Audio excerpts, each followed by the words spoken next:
Beaucoup d'avions ont atterri à Hiroshima depuis 3 jours, mais aucun n'était plus attendu que celui de Volodymyr Zelensky.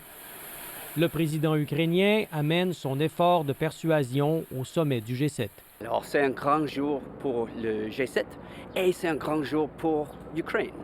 C'est un grand spectacle de diplomatie ici en Hiroshima. Ici, les dirigeants de 8 pays émergents comme l'Inde et le Brésil ont été invités par l'hôte japonais Fumio Kishida. Des pays qui n'ont pas participé aux sanctions contre la Russie, qui dépendent de Moscou pour leur énergie ou pour leurs grains, et qui n'ont toujours pas condamné sans équivoque l'invasion de l'Ukraine. Le pèlerinage de Volodymyr Zelensky constitue un nouvel effort pour rallier ces pays à l'idée que l'invasion russe doit être dénoncée et punie sur la scène internationale. Il serait difficile de convaincre l'Inde, mais le G7 doit essayer. L'opération Charme est déjà commencée. Le premier ministre indien a même promis au président Zelensky de faire tout en son pouvoir pour remédier à la situation. Les alliés de l'Ukraine se bousculent pour montrer leur appui.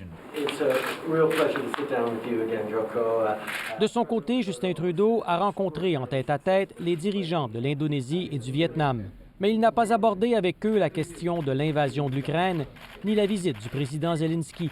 Un sujet qu'il a pourtant évoqué avec le président du Conseil européen. Comment on va s'aligner sur les grands enjeux, que ce soit au niveau des économies émergentes, que ce soit au niveau de la croissance économique plus verte, que ce soit au niveau des défis au niveau de la géopolitique.